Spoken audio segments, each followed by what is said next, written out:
Écoutez, Sichot Chelek Raf, première sikha sur Vaïgash. Alors ici, le rabbi il fait un commentaire sur le tout premier Rashi de notre paracha. Donc la paracha commence en disant que Yehuda s'est approché de Yosef. Il lui dit, s'il te plaît, mon maître, laisse-moi te parler et ne t'énerve pas, car tu es comme Pharaon. Et Rashi commente, il dit, donc il va citer les mots Vaïgash et Lav que Yehuda s'est approché, et il a noté aussi les mots, je vais parler dans les oreilles de mon maître, donc de Yosef. Et Rashi, qu'est-ce qu'il explique? Il dit que mes paroles rentrent dans tes oreilles. Alors, ici, a priori, Rashi ne nous a rien appris. Le verset il vient nous dire je vais te parler dans l'oreille, et Rashi commente que mes paroles rentrent dans tes oreilles. On ne comprend pas qu'est-ce que Rashi vient nous apporter. Alors, les commentateurs de Rashi viennent nous dire que, en vérité, ici, Yehuda, il aurait voulu s'approcher de Yosef et lui parler, lui dire quelque chose dans l'oreille pour que personne d'autre que lui ne puisse entendre. Mais comme ça ne se fait pas, parce que Yosef c'était le vice-roi, et donc il n'a pas pu faire quelque chose comme ça, alors Rashi, il commente que mes paroles rentrent dans tes oreilles. C'est ça que ça veut dire. Sous-entendu, il ne croit pas qu'il est vraiment venu lui parler dans l'oreille. Et a priori, ici, on a une question. Pourquoi j'aurais pu croire que cette expression de venir parler dans l'oreille, ça veut dire vraiment parler juste dans l'oreille et qu'il n'y a que lui qui va entendre? Cette expression, on la voit souvent dans la Torah et on sait que c'est pas à prendre au pied de la lettre. On voit que quand Avimelech il parle à ses serviteurs, il y a écrit il va parler dans leurs oreilles. Mais pourtant, il n'est pas venu parler à chacun dans leur oreille, on a bien compris. Quand c'est écrit que Ephron, il va parler aux enfants de Chet, ici on sait très bien qu'il parle à Abraham et que les enfants de Chet vont écouter. Il ne va pas parler à chacun. Pareil, quand Abraham lui répond, il parle à Ephron et les enfants de Chet, ils écoutent aussi. Il n'est pas venu leur parler dans l'oreille. Donc c'est un peu dur d'imaginer une réponse comme ça. Et puis pourquoi Rachid, dans le titre du commentaire, il cite le début de la paracha, Vaïgash et Lav. Il s'est approché de lui. Ici, il est en train de parler de l'expression de parler dans l'oreille. C'est ça qui intéresse Rachid ici. C'est pas le fait que Yehuda se soit approché. Donc on ne comprend pas pourquoi Rachid il cite ça ici. Dans les autres commentaires de début de paracha, il ne va pas citer les premiers mots de la paracha. Donc qu'est-ce qui se passe? Et par la suite, Rachid va continuer son commentaire. Il va noter les mots que, s'il te plaît, mon serviteur, mon maître ne se mette pas en colère. Donc Yehuda il dit à Yosef, s'il te plaît, ne te mets pas en colère. Et Rashi va noter, il va dire, de là on apprend qu'il lui a parlé durement. Et comme il lui a parlé durement, il a dit, je vais te parler durement, mais s'il te plaît, ne te mets pas en colère. Et d'ailleurs, on le voit dans la suite des explications de Rashi, que Rashi va nous amener plein de midrashim pour nous dire que Yehuda a parlé très durement à Yosef.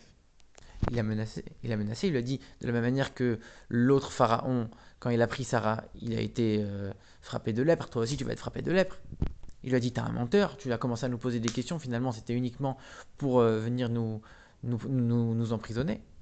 De la même manière que Paro c'est un menteur, toi aussi t'es un menteur. Donc on voit que Yehuda il a parlé très durement à Yosef. Ça c'est l'explication d'après le Midrash que Rashi ramène. Alors que quand on regarde les mots du texte, a priori on ne voit pas que Yehuda parle durement, au contraire, il dit s'il te plaît, mon maître, je suis ton serviteur, s'il te plaît, ne te mets pas en colère, etc. Donc on voit que on n'aurait pas pu deviner ça seul.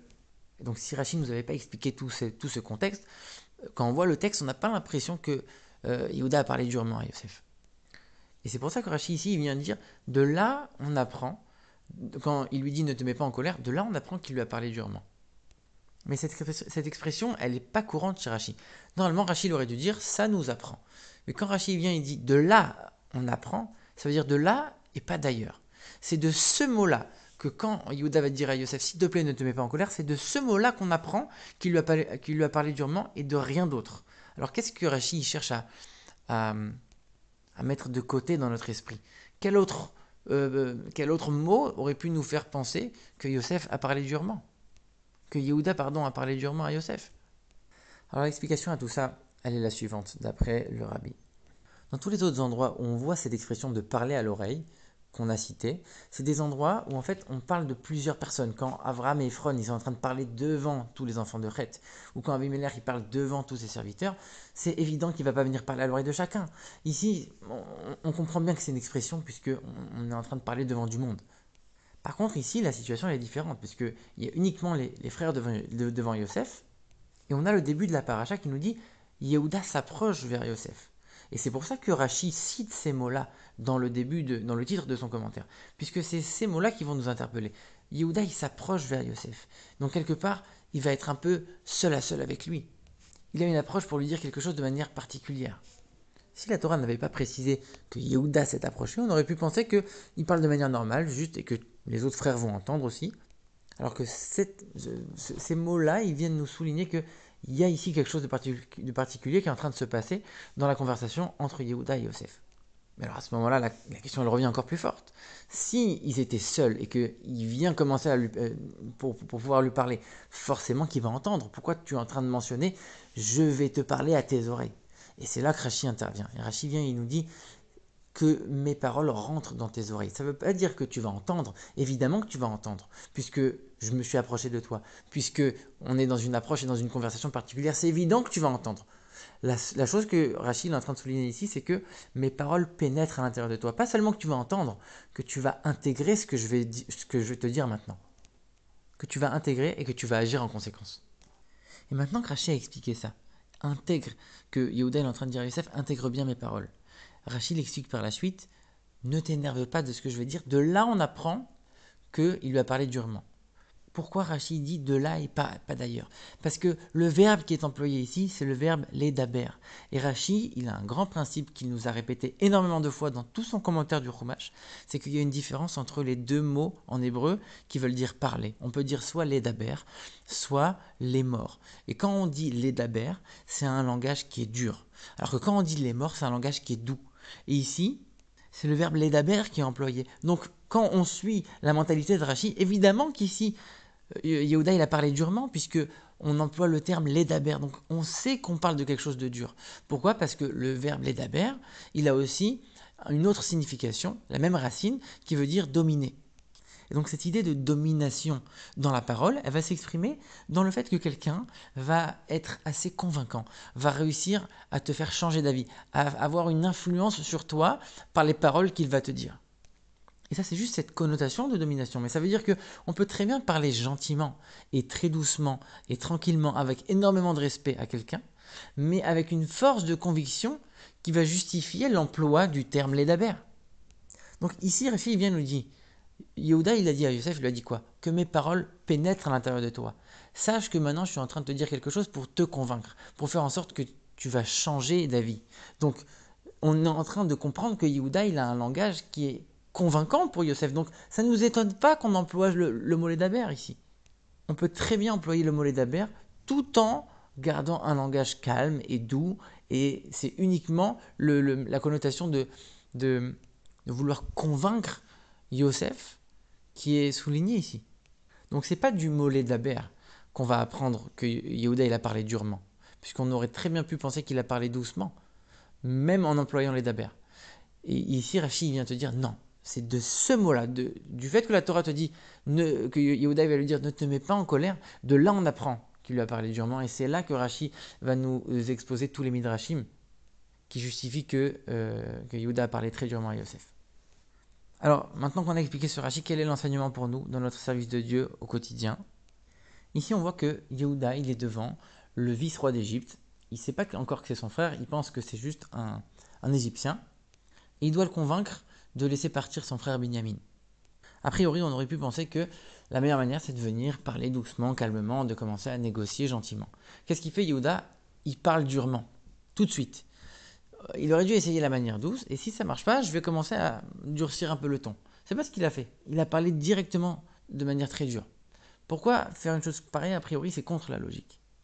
Et en fait, le rabbi explique ici que quand il s'agit de quelque chose qui est futile, qui est accessoire, qui est quelque chose de secondaire, on parle de gagner un peu plus d'argent, on parle de un peu de pouvoir, alors à ce moment-là, on va commencer à discuter, à réfléchir à la manière la plus diplomatique de régler les choses.